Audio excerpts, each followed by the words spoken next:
ओम शांति। आज की मुरली है 28 जुलाई 2026 की। बाबा कहते, मीठे बच्चे, तुम्हारी बिगड़ी को सुधारने वाला अर्थात तकदीर बनाने वाला एक बाप है जो तुम्हें नॉलेज देकर तकदीरवान बनाते हैं। आज का प्रश्न, तुम बच्चों की इस रूहानी भट्टी का एक कायदा कौन सा है? उत्तर, रूहानी भट्टी में अर्थात याद की यात्रा में बैठने वालों को कभी भी इधर उधर के ख्यालात नहीं चलाने हैं। एक बात को याद करना है, अगर बुद्धि इधर उधर भटकती है तो झुटका खाते रहेंगे, उबासी देंगे। इससे वायुमंडल खराब होता है, अपना ही नुकसान करते हैं। आज का गीत, दिल का सहारा टूट न जाए। ओम शांति। मीठे मीठे रूहानी बच्चों ने गीत के 2 अक्षर सुने। बच्चों को सावधानी मिलती है। इस समय जो भी है सबकी तकदीर बिगड़ी हुई है, सिवाय तुम ब्राह्मणों के। तुम्हारी अब बिगड़ी से सुधर रही है। बाप को कहा ही जाता है तकदीर बनाने वाला। तुम जानते हो शिव बाबा कितना मीठा है। बाबा अक्षर बड़ा मीठा है। बाप से सब आत्माओं को वर्षा मिलता है। लौकिक बाप से बच्चों को वर्षा मिलता है, बच्ची को नहीं। यहाँ बच्चा व बच्ची सर्व वर्षे के हकदार है। बाप पढ़ाते हैं आत्माओं को अर्थात अपने बच्चों को। आत्मा समझती है हम सब ब्रदर्स हैं। बरोबर ब्रदरहुड कहा जाता है ना। एक भगवान के बच्चे हैं, फिर इतना लड़ते झगड़ते क्यों? सब आपस में लड़ते ही रहते हैं। अनेक धर्म, अनेक मत है और मुख्य बात तो रावण राज्य में लड़ाई ही चलती है, क्योंकि विकारों की प्रवेशता है। काम विकार पर भी कितना लड़ाई झगड़ा होता है। ऐसे बहुत राजाओं ने लड़ाई की है, काम के लिए बहुत लड़ते हैं, कितने खुश होते हैं। कोई के साथ दिल होती है तो मार भी देते हैं। काम महाशत्रु है। क्रोध वाले को भी क्रोधी ही कहेंगे, लोभ वाले को लोभी कहेंगे। लेकिन जो कामी है उनके बहुत नाम रखे हुए हैं।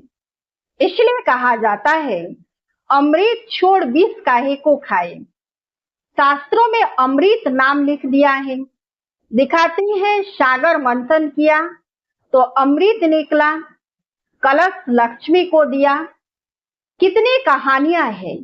इसमें भी बड़े से बड़ी बात है सर्वव्यापी की।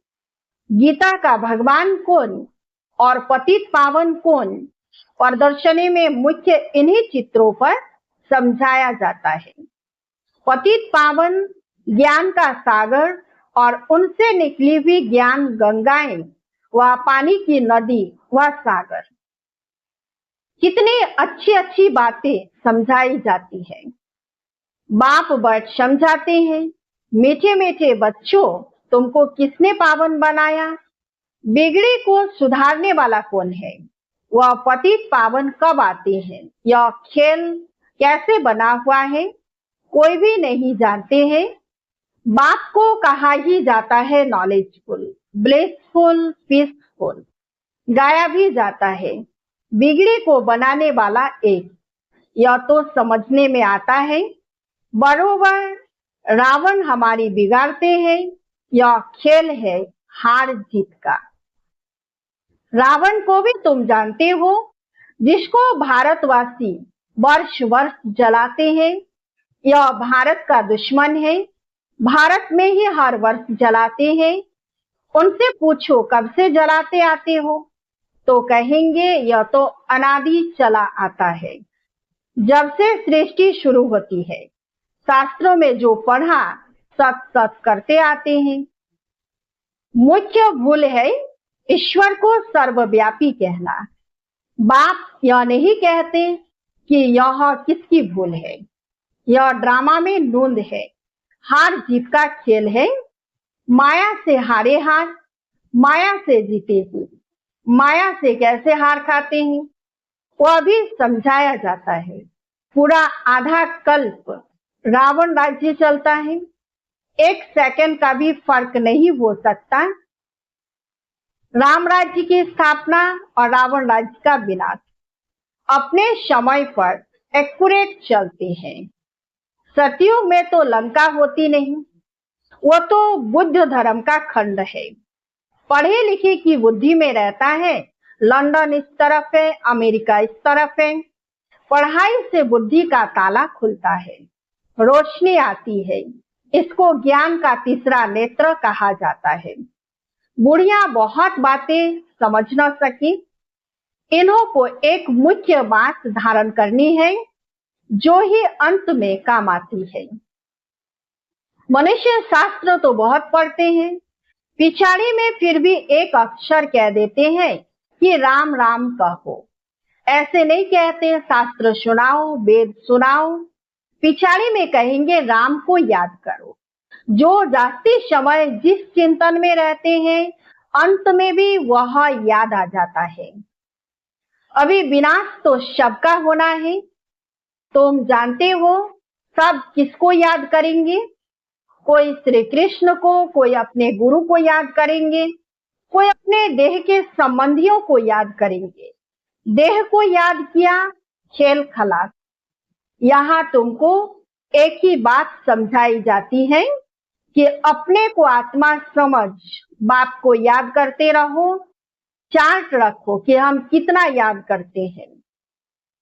जितना याद करेंगे पावन होते जाएंगे। ऐसे नहीं कि गंगा में स्नान करने से पावन बनेंगे। आत्मा की बात है ना, आत्मा ही पतित, आत्मा ही पावन बनती है ना।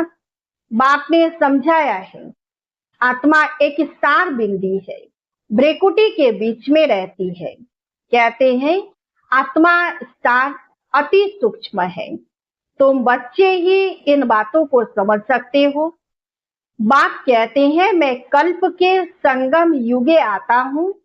उन्होंने फिर कल्प अक्षर छोड़ युगे युगे अक्षर लिख दिया है।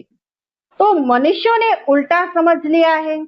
मैंने कहा है कि कल्प कल्प संगम युगे आता हूँ, घोर अंधियारा और घोर सोजरे के संगम पर। बाकी युगे युगे आने की तो दरकार ही नहीं। सीढ़ी उतरते ही आते हैं। जब पूरे 84 जन्म की सीढ़ी उतरते हैं तब बाप आते हैं। यह ज्ञान सारी दुनिया के लिए है। जब पूरे 84 जन्म की सीढ़ी उतरते हैं, सन्यासी लोग तो कह देते हैं इन्हों के चित्र सब कल्पना है, परंतु कल्पना की तो इसमें कोई बात ही नहीं। यह सबको समझाया जाता है, नहीं तो मनुष्यों को कैसे पता पड़े, इसलिए यह चित्र बनाए गए हैं। यह प्रदर्शनी देश देशांतर में ढेर होती रहेंगी। बाप कहते हैं बहुत भारतवासी बच्चे हैं, है तो सब बच्चे ना। अनेक धर्मों का यह झाड़ है। बाप बैठ समझाते हैं यह सब काम चिता पर बैठ जल मरे हैं। सतयुग में जो पहले पहले आते हैं वही फिर पहले पहले द्वापर से लेकर काम अग्नि में जलते हैं, इसलिए काले हो गए हैं। अभी सबकी सदगति होनी है, तुम निमित्त बनते हो, तुम्हारे पिछाड़ी सबकी सदगति होनी है। बाप कितना सहज रीति समझाते हैं। कहते हैं सिर्फ बाप को याद करो। आत्मा ने ही दुर्गति को पाया है। आत्मा पतित बनने से शरीर भी ऐसा मिलता है। आत्मा को पावन बनाने की युक्ति बाप बिल्कुल सहज बताते हैं। त्रिमूर्ति के चित्र में ब्रह्मा का चित्र देख मनुष्य हाय हाय मचा देते हैं। इनको ब्रह्मा क्यों कहते हो? ब्रह्मा तो सूक्ष्म वतनवासी देवता है। यहाँ कहाँ से आया? यह दादा तो नामी ग्रामी था, अखबारों में सब जगह पड़ा था। एक जोहरी कहता है मैं श्री कृष्ण हूँ, हमको 16,108 रानियां चाहिए। बड़ा हंगामा मच गया था भगाने का। अब एक एक से माथा कौन मारे? इतने ढेर मनुष्य हैं। आबू में भी कोई आते हैं तो उनको झट कहते, अरे ब्रह्मा कुमारियों के पास जाते हो, वह तो जादू कर देती है, स्त्री पुरुष को भाई बहन बना देती है, लंबी चौड़ी बता बताकर माथा खराब कर देते हैं। बाप कहते हैं, तो मुझे ज्ञान सागर वर्ल्ड ऑलमाइटी ऑथोरिटी कहते हो। वर्ल्ड ऑलमाइटी अर्थात सर्वशक्तिमान, सब वेदों शास्त्रों आदि को जानने वाला। बड़े विद्वान को भी ऑथोरिटी कहते हैं, क्योंकि वह सब वेदों शास्त्रों आदि को जानते हैं, पढ़ते हैं। फिर बनारस में जाकर टाइटल ले आते हैं, महा उपाध्याय श्री श्री 108 सरस्वती। यह सब टाइटल वहां ही मिलते हैं। जो बहुत होशियार होते हैं उनको बड़ा टाइटल मिलता है। शास्त्रों में जनक के लिए लिखा हुआ है, उसने कहा कि सच्चा ब्रह्म ज्ञान कोई हमको सुनाए। अब ब्रह्म ज्ञान तो है ही नहीं, बातें सारी यहाँ की है, कहानी बड़ी बना दी है। शंकर पार्वती की भी कहानी लिखी हुई है, कितनी कहानियां बैठ बनाई है। शंकर ने पार्वती को कथा सुनाई, वास्तव में था शिव, उन्होंने फिर शंकर पार्वती का नाम दे दिया है। भागवत आदि में यह सब इस समय की बात है। फिर कहानी में बताते हैं, उनको ख्याल आया राजा को यह ज्ञान जाकर दूं। बाप भी समझाते हैं, राजाओं को जाकर ज्ञान दो। तुम ही सूर्यवंशी थे, फिर चंद्रवंशी, वैश्यवंशी, शूद्रवंशी बने। तुम्हारी राजधानी ही चट हो गई है। अब फिर सूर्यवंशी राजधानी लेना हो तो पुरुषार्थ करो। राजयोग सिखाने वाला बाबा आया हुआ है। फिर आकर बेहद का स्वराज्य लो।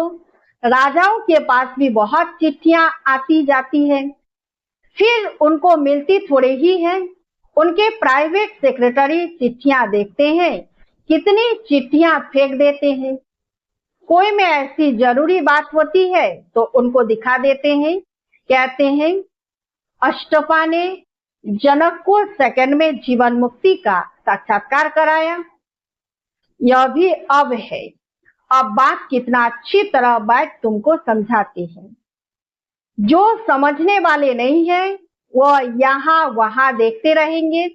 बाबा झट समझ जाते हैं, उनकी बुद्धि में कुछ बैठता नहीं है। बाबा चारों तरफ देखते भी है, सभी अच्छी तरह सुनते हैं। इनकी बुद्धि कहाँ भटकती रहती है, उबासी देते रहते हैं। ज्ञान बुद्धि में नहीं बैठेगा तो झुटके खाते रहेंगे, नुकसान हो जाता है। कराची में इन बच्चों की भट्टी थी, कोई झुटका खाता था तो फिर झट बाहर निकाला जाता था। अपने ही बैठते थे, बाहर का कोई आता नहीं था। शुरू में इन्हों का बड़ा पार्ट चला है, लंबी हिस्ट्री है।